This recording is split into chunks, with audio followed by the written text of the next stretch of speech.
ভাই আপনার মা কি খান কি? এই বেড়া তুই এবার মারে নাকি কস এমন মাথা মতো গরম আছে যাই সামনেতে যা।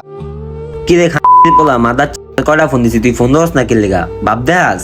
আরে মামা কিছু মনে করিস না রে, ফোন চার্জে ছিল। আরে চোদ্দ তোর যে অভ্যাস আছে আমি আগেতেই জানি। মামা এটা তোর গার্লফ্রেন্ড না? সে হতো সে একটা ছবি আছে পুরাই আগুন। কিরছে অরলা কথা কইলি কে বুঝলাম না, অরলা একদিন কথা কই তোর গেঞ্জাম লেগে যাবো। ভাই একটা কথা বলি। বুঝলাম না তুই আবার কেডা কি কবি জলদি কর, এমন মাথা মতো গরম আছে না তোরা মেরে দিতে পারি। ভাই আপনার মা কি খান কি? এই বেড়া তুই এবার মারে নাকি কস এমন মাথা মতো গরম আছে যাই সামনেতে যা।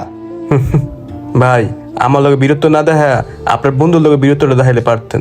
একটু আগে দেখলাম আপনার বন্ধু আপনার মারি নিয়ে যখন 10টা বাজে কথা বললো আপনি তারে কিছুই বললেন না, কিন্তু যখনই আপনার বন্ধু আপনার গার্লফ্রেন্ডকে নিয়ে 2টা বাজে কথা বললো তখনই আপনার মাইনে লেগে গেল। একটা কথা কি জানেন ভাই, এই মা আপনার জন্য কতটা কষ্ট করছে, কিন্তু এই মায়ের মূল্য আপনার কাছে বিন্দুমাত্র নাই। আপনার কাছে গার্লফ্রেন্ডের মূল্য অনেক বেশি। একটা কথা বলি ভাই, আপনার এই দুনিয়াতে আনার জন্য আপনার মা কতটা পরিশ্রম করছে। আমি সাধারণ একটা কথা আপনাকে বলি, আপনি যখন অসুস্থ থাকেন আপনার মা আপনার জন্য কত কান্নাকাটি করে, আপনার চিকিৎসার ব্যবস্থা করে দেয়, আপনার জন্য আল্লাহর কাছে দোয়া করে যেন আমার সন্তানটা সুস্থ হয়ে যায়। কিন্তু আপনার গার্লফ্রেন্ড ফোনের উপাস থেকে এতটুকুই বলে, জান তুমি ওষুধ খায় নিও। আরেকটা কথা আপনাকে জিজ্ঞেস করি, সত্যি করে বলবেন ভাই, কি কথা বলবেন ভাই বলেন। আপনার জীবনে আপনি কয়টা প্রেম করছেন? এটা নিয়ে দুটো রিলেশন করতে আছি ভাই। এর আগে একটা রিলেশন করছি, তার সাথে আমার 2 বছর রিলেশন ছিল, সে আমার ছেড়ে চলে গেছে, এখন তার সাথে রিলেশন করতেছি। তাইলে এখানে দেখেন ভাই, যার সাথে আপনি 2 বছর সম্পর্ক করছিলেন সে আপনাকে ঠিকই ছেড়ে চলে গেছে, কিন্তু আপনার মা আজ আপনার পাশে আছে।